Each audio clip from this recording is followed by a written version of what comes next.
Hey, what's up YouTube? This is Joe coming at you with another video. So I decided to do this video to a lot of towards a lot of people that I noticed that I've been running across a whole lot, out there in society, and I've been seeing this happen a whole lot in society. And this video gonna be towards the people who probably dealing with rejection, or they dealing with them feeling like they don't fit in nowhere, or they probably dealing with the feeling of feeling like a black sheep, or they don't feel like they're important, or they don't feel like they have any validation with people, or they don't have no approval, or they feeling like they not being acknowledged. So I made this video for them particular people to help them out, in the situation. And this could pertain to the scapegoat. This mainly could pertain to a scapegoat as well. So this kind of situation could happen to anyone that they probably dealing with at their job, or this could happen to anyone dealing with friends or dealing with family members, as far as narcissistic parents or narcissistic family members. And I could break it down as far as what you probably experiencing, and I'll start with the jobs. As far as you probably at your job, and whatever personal thing that the supervisor have against you. I'm talking about in a narcissistic way, not just the average pain in the neck supervisor, whatever. But I'm talking about as far as narcissistic or whatever. You probably experiencing everyone at your job kind of come off as the supervisor opinion that the supervisor, he or she, have of you. It seemed like everyone is the follower of this this supervisor. Everybody think just like this supervisor towards you. Or so even with the people that you never really even knew. Or so as far as I'm talking about employees, as far as any employees that you never even know, or they come to they never got a chance to know you, or they never met you or anything like that, as far as they never got to know you. So you have them type of particular situation. Then you have another one where you have certain employees, it's like everybody else fellowship doing lunch break or anything, and they kind of making you feel left out, or so, etc., etc. That's on as far as the job type thing, whatever. And that's another video. And if you have friends or so, you'll start noticing your friends, they don't call you, or they don't call you a lot, or they don't care to hang out with you, or you start to notice they have a closer relationship with other friends besides you or whatever. And anyone probably dealing with a narcissistic parent, anyone who's dealing with narcissistic, they know exactly how it feels to be a scapegoat. They know the feeling of a scapegoat and the golden child, or so. So and just in general, you're probably dealing with someone that you don't feel acknowledged. You don't feel like anyone recognizes you. You don't feel like you fit in, no matter how much you adjust yourself or how likable you are. You just don't fit in. No one acknowledges you, or you don't have any validation, with people. And it seems like everyone else around you have validation. They more recognized than you, or people could come off as far as their treatment, make you feel like you're not important, everyone else more important than you. You feel like everybody putting you off, or so.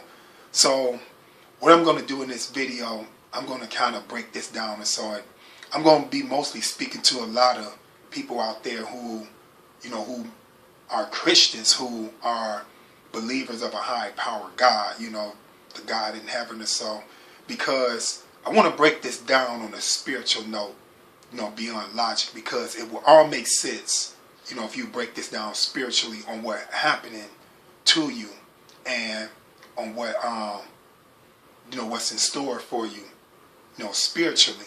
So I'm gonna go through something, a few scriptures or so to help you understand on why it's this and the rewards that comes behind this as far as you suffer it and what happened to the people who actually doing these type of things to you.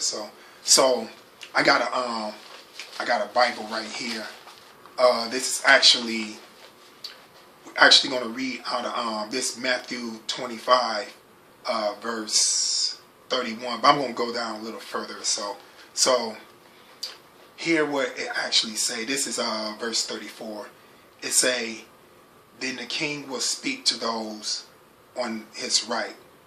He will say, my father has blessed you. Come and take what is yours. And before I get any further into this verse actually talking about the sheep and the goat. He have the sheep on his right hand and he have the goat on his left. So, that being said, you kind of understand exactly who he talking about and how he affiliated to one or the other. So it's I'm going to continue and say, it is the kingdom prepared for you since the world was created. And it say, I was hungry and you gave me something to eat. I was thirsty and you gave me something to drink. And it say, I was a stranger and you invite me in. I needed clothes and you gave them to me. I was sick and you took care of me. I was in prison and you came to visit me. Then the people who have done what is right will answer him, Lord. They will ask, when did we see you hungry and fed you? When did we see you thirsty and gave you something to drink? When did we see you as a stranger and invite you in? When did we see you needing clothes and gave them to you? When did we see you sick or in prison and go to visit you? Then the king will reply, what I'm about to tell you is true.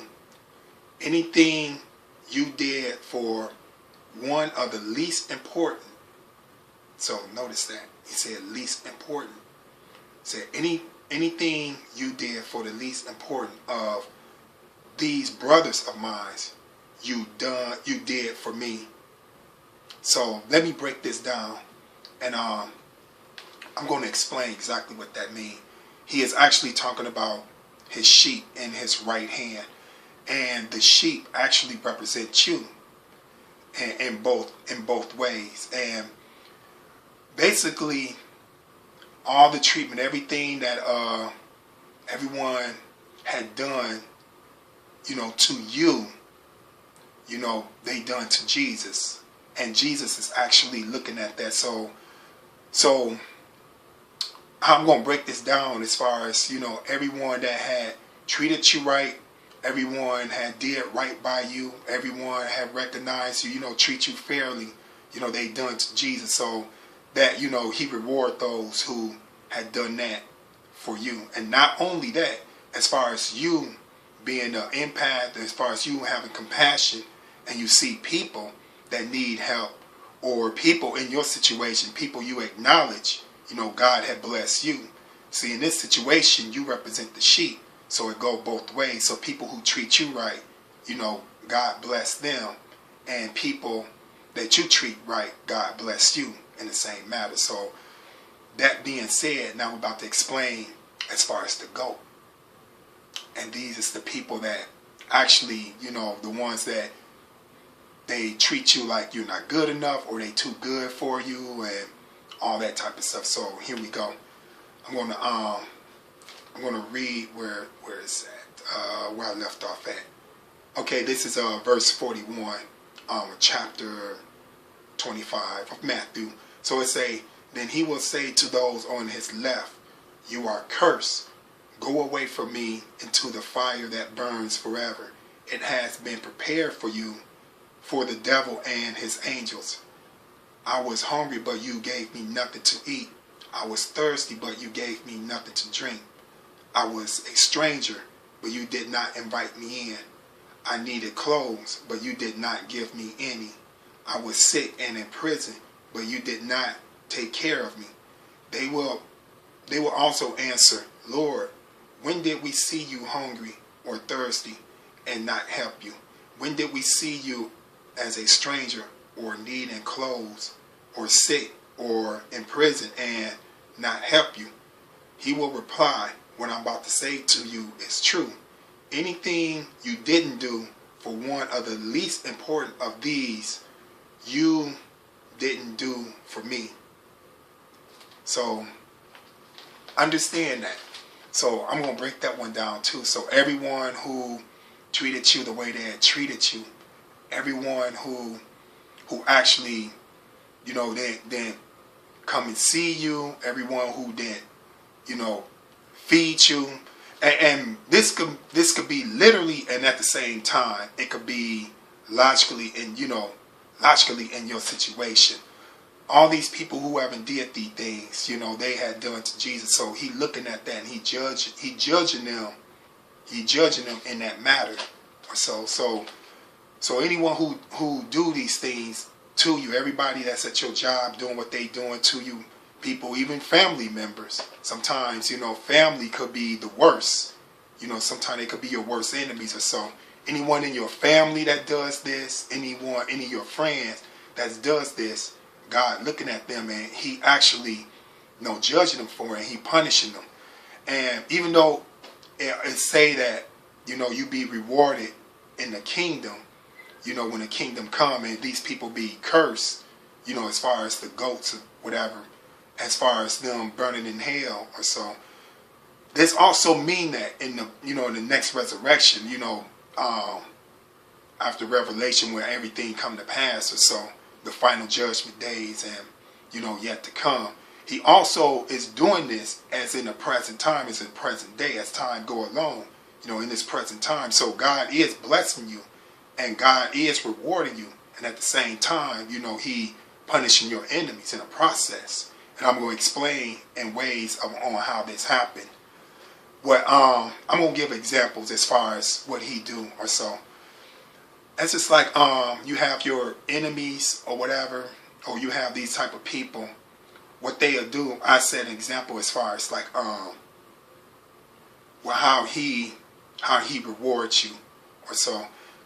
Say like there's a celebrity, okay, and this celebrity he or she coming into your town, and what happened? You have all these people trying to make you feel like you're not important, you're not worthy enough. Nobody don't think about you, or nobody care to hear or know your opinion, or you don't feel validated or whatever.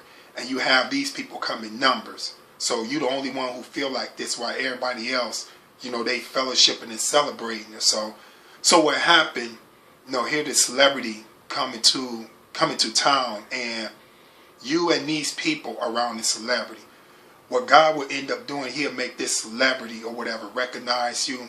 This celebrity to find you more fascinating. This celebrity want to, they kind of recognize you more, and, they find you more fascinating than the rest of these people. So he'll shame a lot of these people who treated you the way they had treated you or so.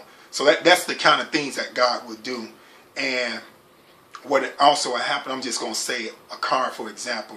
There's this particular vehicle, everybody trying to get, this vehicle is hot or whatever.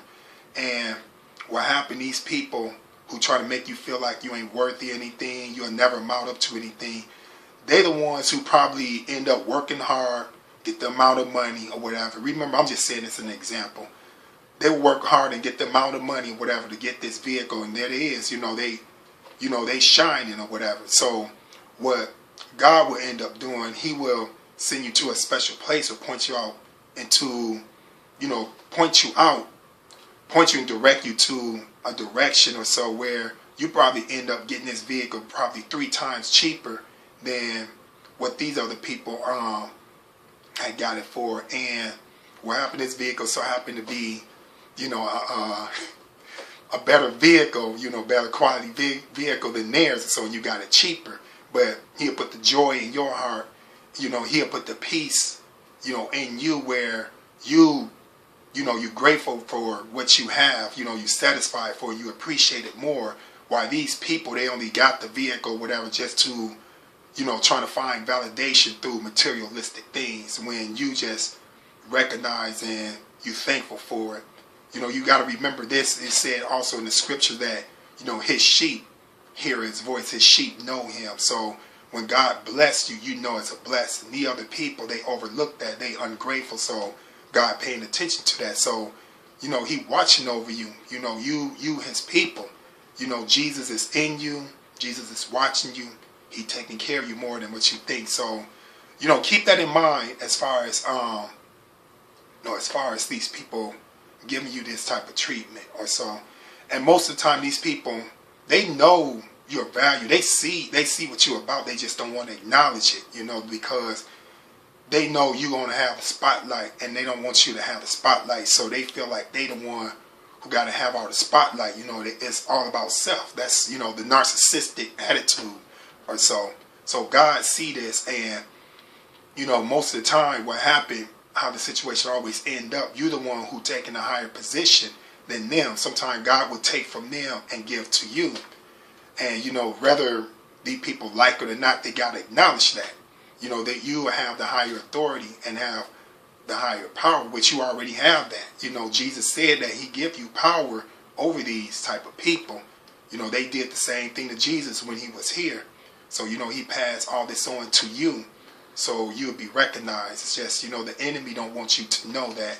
So he worked really, really hard through these people, because the reason why all this stuff is happening to you, because the enemy actually fear you as far as he know what you're capable of. So that's why all these tactics is happening to you, to try to put a lot of strongholds on you or so. So it's a lot more I could have said in this video, but I try to keep this video short. So just keep that in mind, why this is happening and why these people do this to you or so. So hopefully I shine some light on someone day by making this video.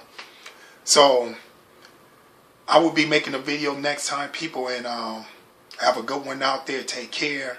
You know, keep your mind protected. Always keep your minds protected from these kind of people. And if there's a road ahead of you, stay focused on that road. Don't get sidetracked with a lot of distraction, which won't be easy, but try to stay focused on the road or so. So thank you, people. I'm about to go out, enjoy myself, and I will be making another video. So I will see you next time. Thank you very much for watching my video, and you take care, and God bless.